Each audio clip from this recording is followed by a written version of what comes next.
할렐루야. 12월 25일 금요일 새벽 기도회를 시작하겠습니다. 사도신경으로 신앙 고백합니다. 나는 전능하신 아버지 하나님 천지의 창조주를 믿습니다.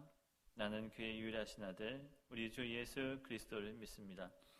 그는 성령으로 잉태되어 동정녀 마리아에게서 나시고 본디오 빌라도에게 고난을 받아 십자가에 못 박혀 죽으시고 장사된 지 사흘 만에 죽은 자 가운데서 다시 살아나셨으며 하늘에 오르시어 전능하신 아버지 하나님 우편에 앉아 계시다가 거기로부터 살아있는 자와 죽은 자를 심판하러 오십니다.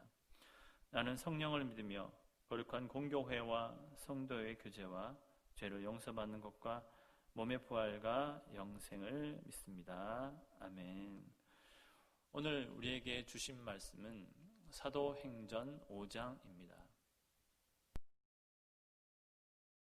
제5장. 아나니아라 하는 사람이 그의 아내 삽비라와 더불어 소유를 팔아 그 값에서 얼마를 감춤해 그 아내도 알더라.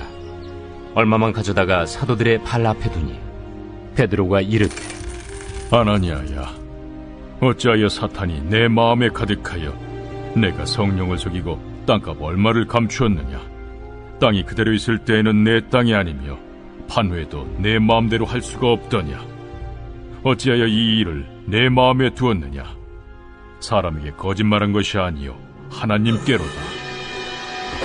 아나니아가 이 말을 듣고 엎드려져 혼이 떠나니 이 일을 듣는 사람이 다 크게 두려워하더라. 젊은 사람들이 일어나 시신을 싸서 메고 나가 장사하니라. 3시간쯤 지나 그의 아내가 그 일어난 일을 알지 못하고 들어오니 베드로가 이르되 그 땅 판 값이 이것뿐이냐? 내게 말하라.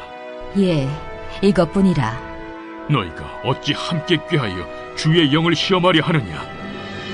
보라, 네 남편을 장사하고 오는 사람들의 발이 문 앞에 이르렀으니 또 너를 메어 내가리라. 곧 그가 베드로의 발 앞에 엎드려져 혼이 떠나는지라. 젊은 사람들이 들어와 죽은 것을 보고 메어다가 그의 남편 곁에 장사하니 온 교회와 이 일을 듣는 사람들이 다 크게 두려워하니라.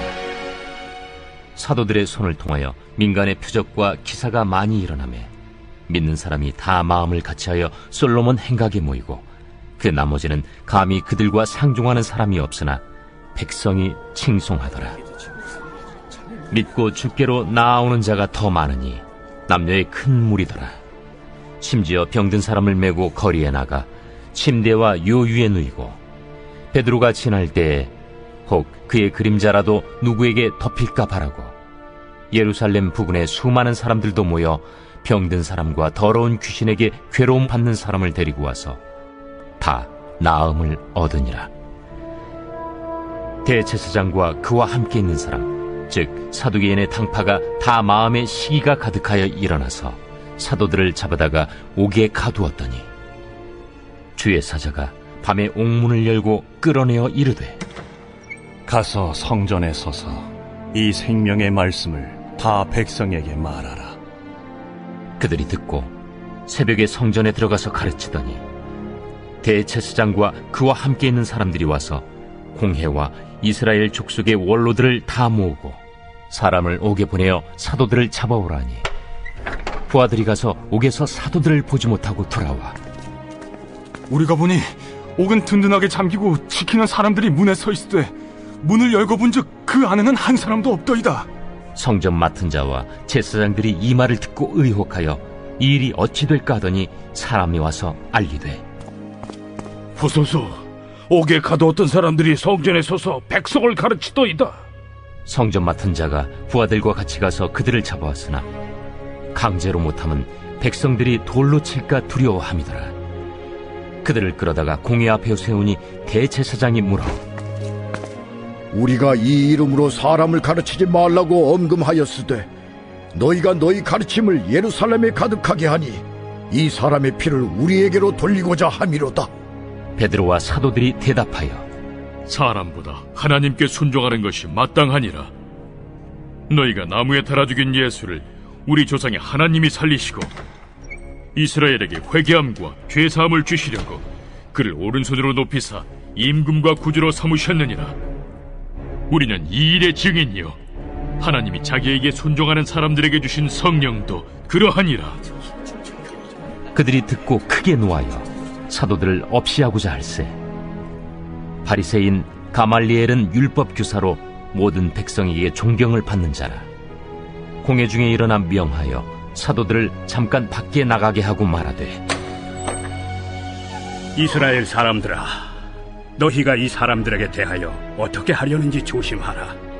이전에 드다가 일어나 스스로 선전하매 사람이 약 400명이나 따르더니 그가 죽임을 당하매 따르던 모든 사람들이 흩어져 없어졌고, 그 후 호적할 때에 갈릴리에 유다가 일어나 백성을 깨어 따르게 하다가 그도 망한즉 따르던 모든 사람들이 흩어졌느니라. 이제 내가 너희에게 말하노니 이 사람들을 상관하지 말고 버려두라.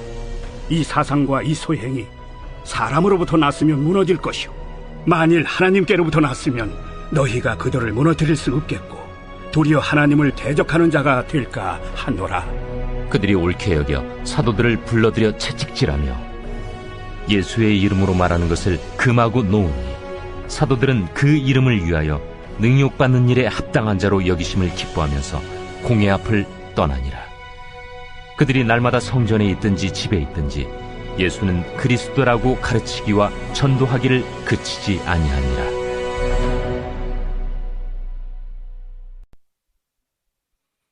오늘 본문에 아나니아와 삽비라라고 하는 사람이 나옵니다. 이 둘은 초대교회의 모든 것을 헌신한 사람이었습니다. 그들은 그리스도에 관해 다음과 같이 고백합니다. 그들 자신과 소유한 모든 것, 곧 자기를 부인하며 날마다 십자가를 진다고 하였습니다. 그들은 개인적인 필요 이상의 소유를 가졌던 것 같습니다. 그들은 그리스도를 따르고 주님의 말씀을 따르겠다고 고백함으로 음식과 거처와 옷과 복음이 절실히 필요한 자들을 돕기 위하여 그들의 소유를 팔았습니다. 그러나 그들의 고백은 단지 고백뿐인 거짓된 고백이었습니다. 그 고백은 위선적이고 믿지 못할 거짓말이었습니다. 그들은 헌신을 자랑하였고 교회를 속이게 됩니다. 아나니아와 삽비라는 그들의 필요한 것 이외의 모든 것을 드리기 거부하였습니다. 그저 다 드렸다고 거짓말한 것이죠. 2절에 얼마를 감추매라고 말한 것이 바로 그 근거입니다. 감추는 것은 마음의 성령 대신 사단을 가득하도록 허용한 것입니다. 감추는 것은 성령을 속이는 것입니다. 감추는 것은 하나님을 속이고 조롱하며 하나님을 불신하는 것입니다. 감추는 것은 엄히 심판받습니다. 베드로는 죽음에 대하여서는 결단코 아무 말도 하지 않았습니다. 그는 심판에 대하여 어떤 말도 하지 않았습니다. 그는 단지 아나니아의 죄를 지적했을 뿐입니다. 3절에 어찌하여 사탄이 내 마음에 가득하고 내가 성령을 속이고 땅값 얼마를 감추느냐라고 말이죠. 그저 아나니아의 악함을 말했을 뿐입니다. 그러나 베드로가 삽비라에 대해서는 다르게 말합니다. 9절에 베드로가 이르되 너희가 어찌 함께 꾀하여 주의 영을 시험하려 하느냐. 보라, 내 남편을 장사하고 오는 사람들의 발이 문 앞에 이르렀으니 또 너를 메어 나가리라 하니 라고 하였습니다. 이는 심판을 이야기한 것입니다. 왜 베드로는 삽비라에게 심판을 이야기한 것일까요? 베드로는 삽비라에게 8절에서와 같이 묻습니다. 베드로가 이르되 그 땅 판값이 이것뿐이냐? 내게 말하라 하니 이르되 예, 이것뿐이라 하더라. 베드로는 삽비라에게 회개하고 돌아올 시간을 주었습니다. 이 뜻은 삽비라의 그 잘못됨을 고백하라는 것입니다. 하지만 삽비라는 전혀 회개하지 않았습니다. 아나니아도 그렇지만 삽비라도 하나님에 대해 두려워하지 않았다라는 말입니다. 하나님에 대한 믿음도 거짓이라고 말할 수 있는 것이죠. 남편도 하나님을 기만하고 속이는데 아내까지 속이니 베드로는 참으로 화가 났을 것입니다. 모든 것의 주인인 하나님을 속이는 이 부부에 대해서 너무나 분노했다는 것이죠. 따라서 심판을 선포함으로 삽비라가 죽게 됩니다. 이런 일을 통해 사람들이 크게 두려워하였습니다. 하지만 하나님의 역사는 계속 일어납니다. 사도들의 손을 통해 이적과 기사와 표적이 나타나는 것이죠. 사도들이 행한 것이 아닙니다. 주님께서 하신 것입니다. 따라서 사도들은 계속 예수 그리스도를 증거했고 성령님은 그들이 전하는 복음을 증언하기 위해서 표적과 기사를 만들어내시게 됩니다. 표적과 기사는 사도들이 복음을 증거하는데 크나큰 영향을 미치게 됩니다. 따라서 많은 사람들이 복음을 듣고 주님을 믿게 됩니다. 이러한 것을 보고 대제사장과 사두개인들이 가만히 있을 리 없었습니다. 자신들이 하지 못하는 진리를 선포하는 데 시기하여 사도들을 옥에 가두게 됩니다. 하지만 복음의 증거를 위해 주의 천사들이 옥문을 열어주게 되고 사도들은 계속해서 생명의 말씀을 전하게 됩니다. 따라서 사도들은 성전에서 사람들에게 복음을 가르치게 되는데 이때 경비대장과 군인들이 사도들을 붙잡아 공회 앞에 세우게 됩니다. 거기에는 원로들과 대제사장과 그리고 사두개인과 바리새인과 율법교사와 유대인들이 있었을 것입니다. 그들이 제자들에게 신문을 하게 되는데요.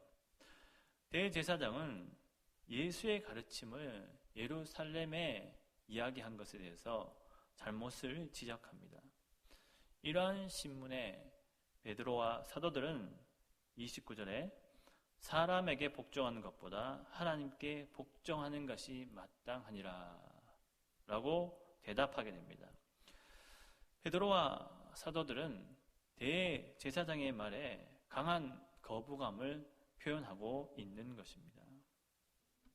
주님께서 이 땅에 오셔서 그들에게 구원의 말씀을 전하셨지만 듣는 사람은 일부분이었습니다. 주님은 모든 이들의 죄를 위해 십자가에 못 박히시고 다시 부활하셔서 제자들에게 나타나셨을 때 베드로와 제자들은 감격 그 자체였습니다. 주님의 말씀이 정말 진짜였구나. 주님은 완전한 하나님의 아들이시구나 라는 것을 알게 된 것이죠. 따라서 제자들은 주님과 같은 길을 생명 걸고 걸어가고 있는 것입니다. 그들이 가진 생각과 환경과 모든 고정관념과 상식을 뛰어넘는 표적을 보게 되므로 더 이상 다른 것도 보이지 않고 들리지 않게 된 것입니다. 원로들과 대제사장과 유대인들이 보았을 때도 주님의 말씀에 틀린 것이 없고 거기에다가 구약의 예언은 물론 주님께서 직접 죽은 후에 부활을 한다는 것을 들었기에 참 그들은 난감했을 것입니다.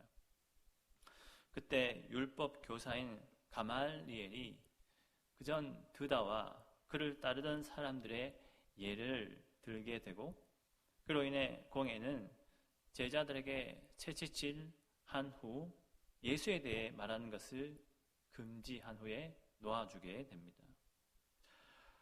이것이 오늘 내용인데요. 오늘 본문은 진실에 대한 이야기입니다. 아나니아와 삽비라가 진실했다면 죽음에 이르게 되었을까요? 그렇지 않았습니다. 대제사장과 율법 교사들이 진실되게 사람의 말 곧 베드로와 다른 제자들의 말은 물론 예수 그리스도의 그 말씀을 들었다면 과연 이렇게 잘못되고 삐뚤어지지는 않았을 것입니다.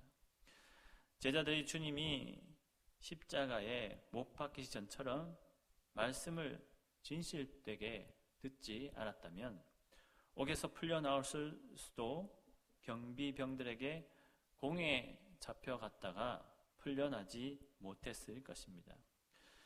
제자들은 그전과 다르게 주님의 말씀과 부활하심을 보고 듣고 진실되게 믿음으로 옥문이 열리게 되고 공에서 풀려나게 된 것입니다.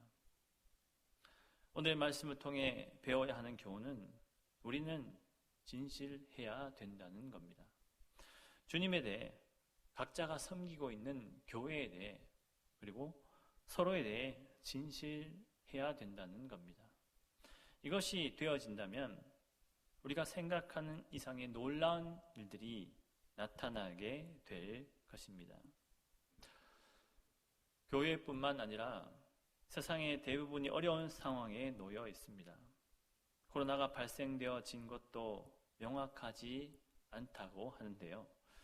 중국에서 최초로 발생되었지만 중국일 수도 있고 아닐 수도 있다고 하며 또한 어떠한 원인으로 여러 곳에서 코로나가 퍼져가고 있는지 솔직히 알 수가 없다는 겁니다. 그만큼 각자가 나라가 모두가 진실되지 않다는 이야기인 것이죠. 교회도 그렇습니다. 교회에서 분쟁이나 서로의 목소리가 붉어질 때도 있는데요. 자신의 잘못이나 부족함을 인정한다면 목소리가 커질 이유도 없고 타인과 불협화음이 나타날 일이 현저하게 적을 것입니다. 이럴 때일수록 우리 각자가 할 수 있는 것이 무엇이겠습니까? 진실됨이 아닐까요? 오늘은 주님이 오신 날입니다. 주님은 나를 위해 우리를 위해 오셨습니다. 주님께서 진실됨을 이 땅에 오셔서 몸소 보여주셨기에 우리는 구원에 이르게 된 것입니다. 우리가 진실할 때 하나님은 우리에게 능력을 주실 겁니다. 옥문이 열리듯이 공회에서 기득권층과 지혜 있는 자들을 당황시키듯이 말입니다. 아무쪼록 오늘 하루만 주님의 나심을 기뻐하는 것이 아닌 평생토록 주님이 이 땅에 오심을 기뻐하며 각자가 어떻게 하면 주님과 같이 진실된 모습으로 나아가야 하는지를 고민하고 실천하며 살아가는 저와 성도님들 되시길 소망합니다. 기도하겠습니다. 주님의 나심을 기뻐합니다. 주님 없다면 우리는 영원한 불구덩이에 던져질 수밖에 없는 인생이지만 주님으로 인해 영원한 생명을 선물 받았습니다. 이제 영생에 대해 진정으로 기뻐하게 하시고 우리 각자가 주님께 얼마나 진실됨으로 나아가고 있으며 교회와 세상에 얼마나 진실된 기독인으로 나타나고 있는지 돌아보게 하셔서 주님의 말씀과 행함을 진실되게 따라가는 저와 성도님들 될 수 있도록 인도하여 주옵소서. 예수님 이름으로 기도합니다. 아멘. 하늘에 계신 우리 아버지, 아버지의 이름을 거룩하게 하시며 아버지의 나라가 오게 하시며 아버지의 뜻이 하늘에서와 같이 땅에서도 이루어지게 하소서. 오늘 우리에게 일용할 양식을 주시고 우리가 우리에게 잘못한 사람을 용서하여 준 것 같이 우리 죄를 용서하여 주시고 우리를 시험에 빠지지 않게 하시고 악에서 구하소서. 나라와 권능과 영광이 영원히 아버지의 것입니다. 아멘.